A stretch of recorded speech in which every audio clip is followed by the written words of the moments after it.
Welcome to another episode of the Real Estate Vibe Show. And I'm your host, Winky Lumba. Today, I have a very special guest, my very good friend, Carol Kaemmerer, who turned terrible news into amazing opportunity. Wow, I love that tagline, Carol. After a surprise downsizing in Fortune 500 company, she served as a consultant. Carol discovered that her 20 years of marketing communication experience provided a perfect setup for helping professionals build their online brand. And I think that's what we're going to be talking about today, how to brand yourself, how to market yourself, and how to position yourself in the market so that you're a magnet and you're attracting whatever you wanted to attract. So welcome, Carol, to my show. I'm so excited to have you with me today. Delighted to be here so much. Thank you. Thank you. So I'm going to start with my favorite question. How do you see yourself today at present, personally and professionally? So I see myself as a catalyst for others to help them ignite their brand online. I work with C-suite professionals and other senior leaders to help them take advantage of the incredible opportunity that we have to use LinkedIn effectively. LinkedIn is such a powerful tool and very much undertapped. Great. So before we get into LinkedIn and all this marketing gig, I wanted to understand a little bit about your background, like how you got started, in your career first, and how did you transition into, bringing all this marketing or the branding tools to other people? Right. Okay. So it was that horrible event that that was the catalyst for all of this. After being a marketing communications consultant for a Fortune 500 company for 20 years, the company downsized. And what they did was they outsourced several major functional areas, including marketing communications, which was my area. So all of a sudden, I had no network. All my network was inside the company. And, my reputation was excellent inside the company, but I had no reputation at all outside the company. And so I began to study LinkedIn for myself to figure out, how does it work? How could I use my marketing communications expertise to build myself a network, build myself an online reputation, and come out with the next me? And I assumed that the next me would be, I wanted to take a job inside a company. I thought, well, that would be good. Well, nobody thought that was credible. After working, for a lifetime as an external person, they couldn't believe that I would want to work inside. And truth be told, they were probably right. But while I was studying LinkedIn, I reached out to all the people who had hired me over the 20 years, and they had all lost their jobs too. Mm-hmm. And I would say to them, have coffee with me. I'm going to show you some things on LinkedIn that would just, knock your socks off. This is so exciting. When you do this, that happens. How about that? Mm-hmm. So we would sit together and I would help them with their profile and understanding how the platform worked. And it was not long at all before they start sending me their friends mm-hmm. for the same help. Well, I was not expecting that at all. But I realized that people were identifying me as an expert with a new area of subject matter expertise. And so I thought, well, why not? I know all about branding. I know all about communicating mm-hmm. your brand mm-hmm. or a brand. And so I began to shine my branding brilliance on people instead of products. And that was just a wonderful, wonderful thing. And I'm just so excited that that opportunity occurred to me.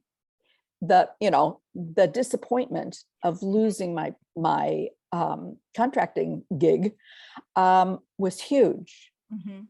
but so was the opportunity that was open before me. Great. So, Yeah. it's a good thing that you said. When other people they think you're a big deal, then you are a big deal. And you Yes. have to start believing that. You know what I'm saying? Yes. Because Yes. that's the best thing that you can do to yourself, and that's what exactly you did. And then you figured out that the focus should be more on people than the products, because Yes. most of the time our focus is too much on the product, and we kind of leave the people alone. Because the thing is, where more focus should be, like wanting to understand what they want, what they wanted to see, or how they Yes. wanted to see it, right? That's more important than just thinking, oh, I made this product and I'm gonna put it out in the market and it's gonna do amazing thing. But you were not like that, right? So tell me more about that, when you started focusing on people. So what kind of information that you were gathering, or the data that you were gathering, that you can streamline or create some kind of brand for yourself? Okay.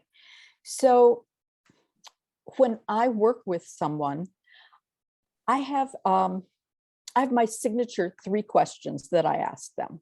Mm-hmm. And you know, as a branding person, I know that we could have a battery of 140 questions about brand, Right. go deep.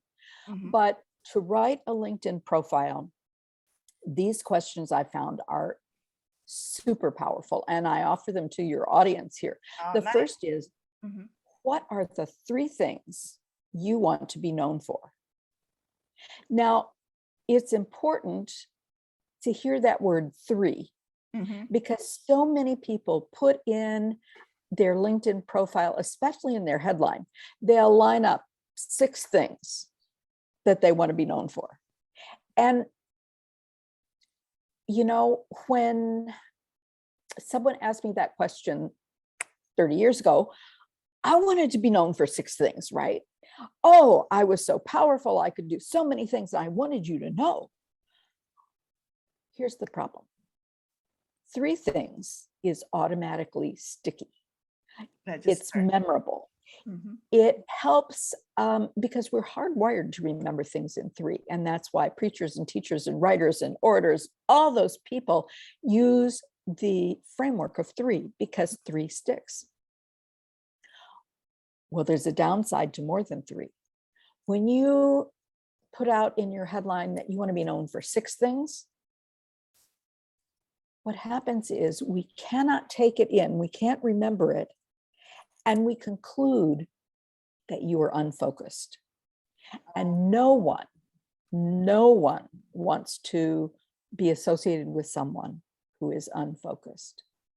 And so the first question is, what are the 3 things you want to be known for? Mm-hmm. The second question is, what are your differentiators? Mm-hmm. What sets you apart from other people who do just what you do? Mm-hmm. No one does it exactly like you, because you have amazing talents and background and history, and all that makes you amazing. Well, some people don't get that. And so I say to them, ask your colleagues what your differentiators are, and they will know. And it could be even how you have selected your niche, who you serve, and, very specifically, and why. So, and then the third question is, what are your key words? Mm-hmm. The reason that that's important is that LinkedIn is a search engine, and you want to feed it the words that are the most powerful for you, so that it finds you under those most powerful words. And with that, it's not just one mention of the word, it's like over and over and over again. So when we have the answers to these 3 powerful questions, we have just wonderful building blocks. We can use these building blocks in our headline, in our about section, which is our summary.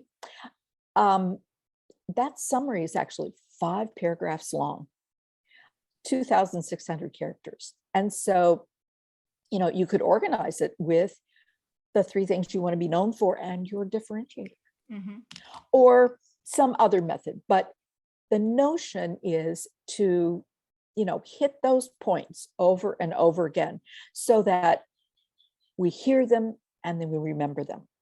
And there's one last area where we get to hit those 3 points hard again, and that is in our skills section. They show only 3 skills now. And I make sure that when I'm working with a client, that we have 1 skill represented for each of the 3 things we want to be known for. And then, of course, you can fill in the rest. We're allowed to have 50 skills, but the first 3 are really, really impactful because it's the 1, 2, 3 punch that we're doing, headline, about section, and skills in the 3 different, main sections of the LinkedIn profile. We are reiterating who we are so that people can know, like, and trust us and want to do business with us. Great. And the other thing that you mentioned is that the keywords you said, right? So I have seen a lot of people on LinkedIn, they're using a lot of hashtags. Those are the words they're using over and over again. So how does that impact your presence on LinkedIn? Does that help you grow your audience, or does it like hurt you in some way? So let's see, you wouldn't use hashtags on your profile, but in your postings. In your posts. And one of the things that I have heard is that 3, maybe 4 hashtags is enough hashtags for any particular thing that you're posting. You don't have to do hashtags, but when I write an article, I've invested a lot of time. I want people to be able to find it. And so I use the hashtag Carol Kaemmerer, because it is a way that I can tell my clients and my audience, if you're looking for something, this is a really fast way to find it. I don't use that when I'm posting somebody else's material, but when it's mine, I will use that. I also am trying to signal what it is that I'm about. So hashtags that I use really commonly are executive brand, online brand, own your brand. Those are the kind of hashtags that I use. I don't follow hashtags on LinkedIn, but it is a very efficient way to search for material. Some of the material, yeah.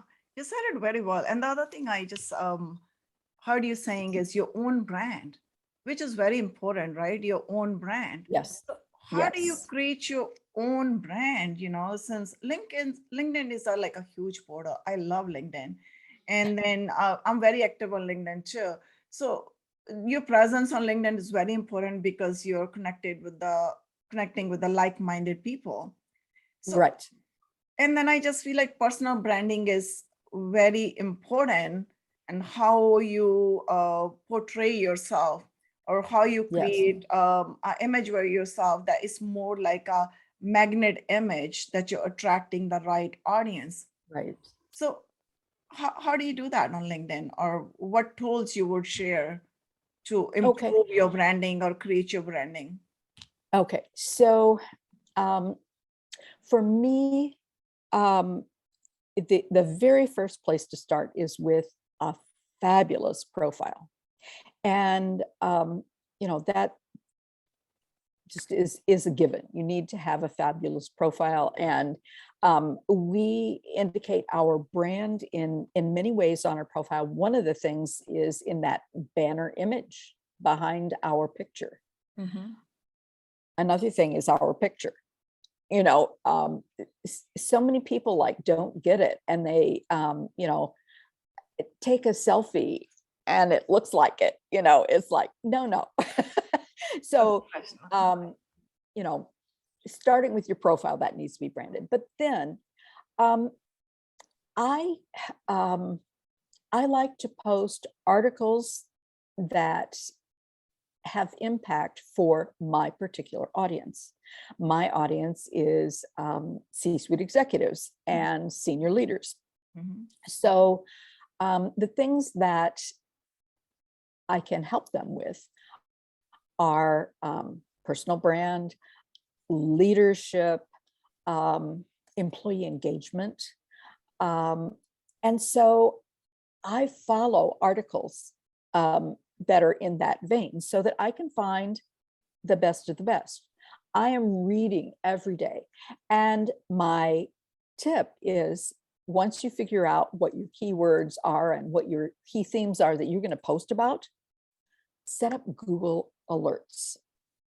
So Google Alerts is absolutely free, but you get Google to work for you every day by looking at what they are crawling on the internet, what's new on the internet today, in the area of executive brand, or in the area of the Great Resignation, which is a huge thing right now, for executives that are trying to keep their workforce going.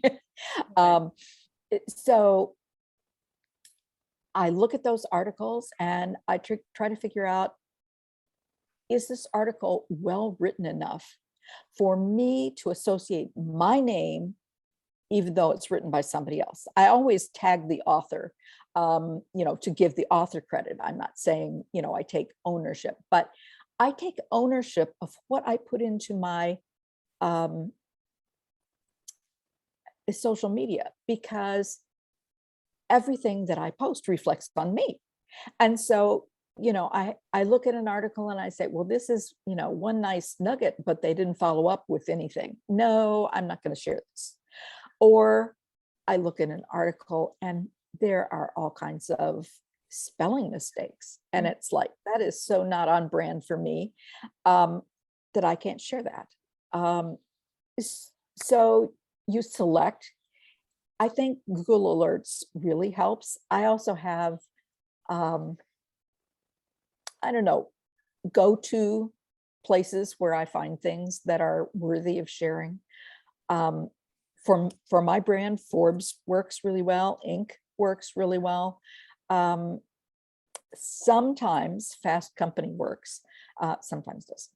So, finding the places where you're going to find material to share is an important thing, because we can't create content for every day. And we want to be active on LinkedIn every day. And so you have to figure out how you can leverage other people's material. Oh. So it's not just about posting a link to somebody else's stuff. It's about curating the article or making it interesting to your audience by what you say when you introduce it.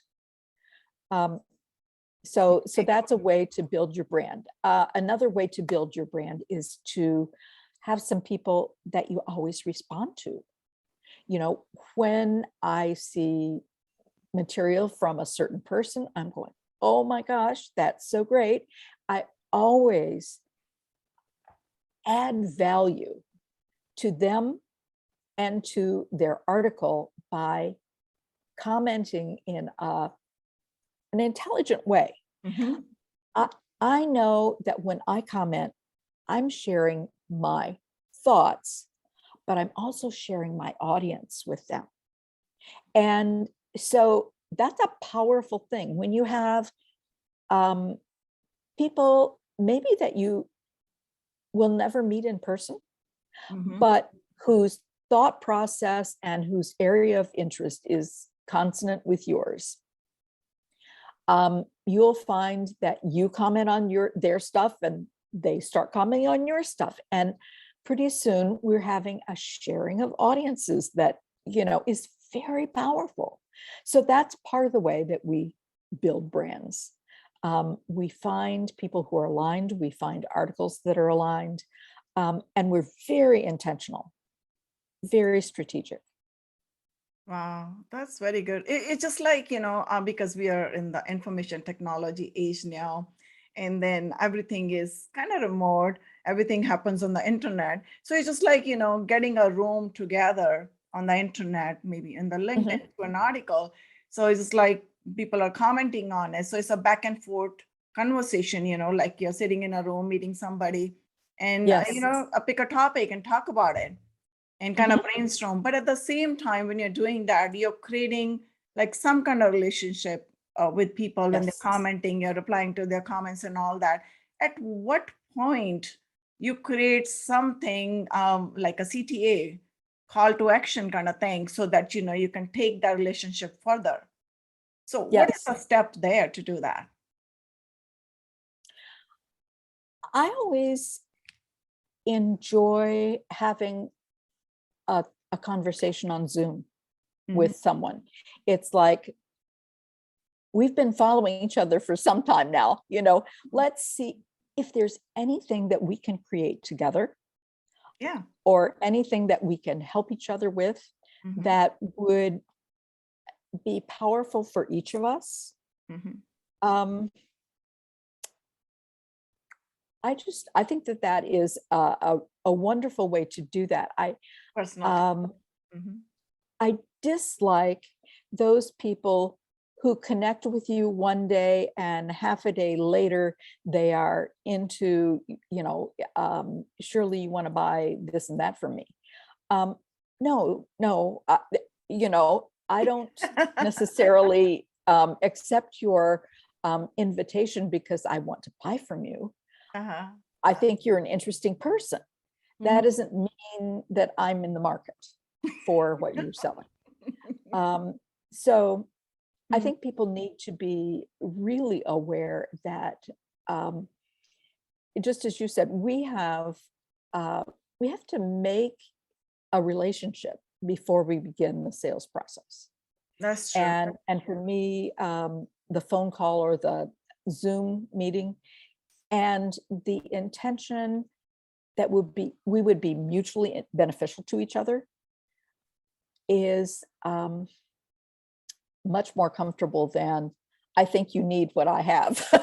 That's so true. Yeah, exactly. No, you said it very well because adding value is the main thing in any relationship. What value you're gonna add to somebody's whatever they're doing, how you Mhm. can add value to their work, and then in return, you will see if they are, they fit into your work, whatever you want from them, or maybe not. Then maybe somebody else can come help you too. So that's how you kind of create your network, and your network is your net worth, right? That's what I heard over Oh, the times. absolutely.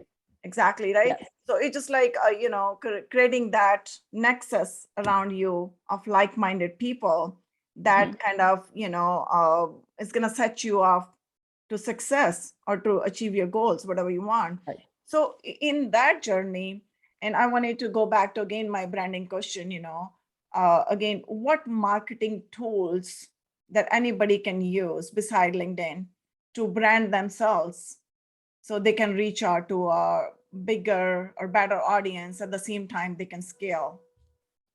Okay. So I mentioned Google Alerts. That's one. Um, Another that is very helpful is a visual tool, a graphic tool. It's called Canva.com, Mhm. and that's it's a free tool. Mhm. I There use is a a paid lot. version, of course, but that could be helpful when you are um, putting together the background for your LinkedIn profile, that banner image. One of the things that, um, oftentimes I suggest to my clients that they think about the visual image that they put aside behind their picture as a metaphor for their brand. Um, and it could just be any aspect. Say that part of their differentiation is that they have incredible energy and speed. They are just miraculous in terms of how fast they execute and how well. I might suggest to them that they look for those traffic images at night where you just see the red lines from the taillights of cars, or that they look for wallpaper images on any of the places that you can buy images, and look for like red streaks, red and orange streaks. It's all about what it is about your brand that you want to emphasize. Mhm. Of course, if you have a particular business and you have a logo, well, then, you can certainly use that. Mhm. And that is powerful too. But there's, a lot of people that don't have their own business that need to brand. And, we just pick an aspect. I have a client whose signature presentation is, he is calm and steady. And that's important because his area of expertise is business continuity in the face of disaster. He has that command of knowing how to smooth it out, how to make it right, how to, patch it up so that we can continue to function. So we picked a placid background, water image that, of water that was a great expanse of water, but it was not waves. It was just calm in the morning. Mhm. And the sun was over the picture. It was very impactful for his brand. Mhm. So that's the kind of thing that I can suggest. Canva you can use also when you're putting together memes, for anything. I have a number of memes that go with the chapters of my book, and those were all created on Canva. So that's a good tool. I don't know that I use too many other good tools other than great article sources, great reminders of article sources on Google Alerts, and then Canva. Great. I love that.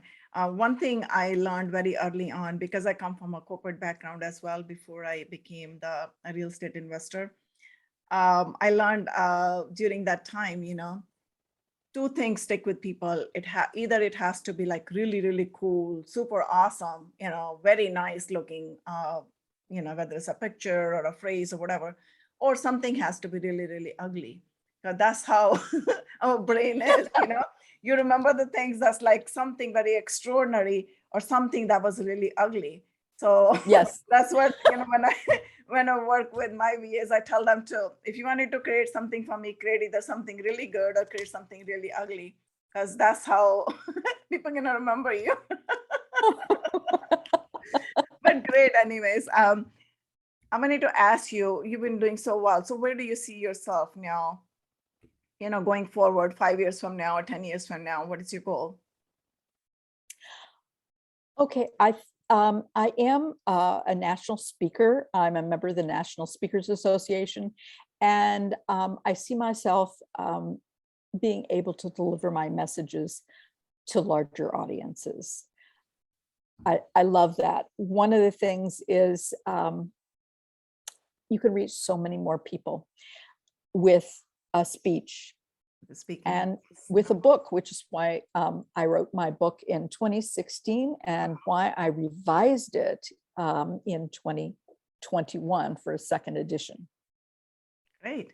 So share one golden nugget with my audience regarding branding or marketing to make their lives easier. Oh, well, when you were asking about tools, I missed one, and that is HubSpot. That is the way that I make sure that I have something in my queue every day to share with my audience. So that's a tool that, it's a scheduling tool for scheduling your social media branding in advance. And my other tip is to be yourself and be kind. Because when we put out kindness into the world, it comes back to us in various ways. And it's the right thing to do. Oh, love that, Carol. I'm all about that. Thanks for sharing that golden nugget. So this brings us to our rapid fire round. I'm going to ask you 5 questions.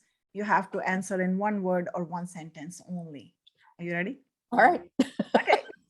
Who was the most influential person in your life? Oh, my husband. Nice. What is the Yeah. best book you have read or recommend? Boy, oh boy, I'm just drawing a blank. So I'm going to share you mine. That's good. This LinkedIn for is my savvy book. executives. Nice. Yes. Promote Your Brand with Authenticity, Tact, and Power, 2nd edition. That's good. I need to have your book with your signatures. What is your biggest passion? I think my biggest passion is helping and making a difference. Oh, good one. In 1 word, what does life mean to you? Joy. Oh, that's a good one. What is your favorite food? Oh, I like salsa. Oh, that's a good one. So how can people reach out to You you? can put it on anything. That's true. You're so right. You can use it with anything. So how can people reach out to you? So people can reach me at carolkaemmerer.com. That's my website. And on my website, you can find my book, my online course, and my contact information. Also, finding me on LinkedIn is pretty easy to do, even with all those letters in my name. I think that people can find me because there is no other Carol Kaemmerer who's currently on LinkedIn. And that's a good thing. That's Who true. knew that such a hard name could be a blessing? Yes, you are a blessing. Thank you so much, Carol. I really appreciate my time with you. And now we'll reconnect again on a different portal. Okay, Thanks again. very good. Thank you so much.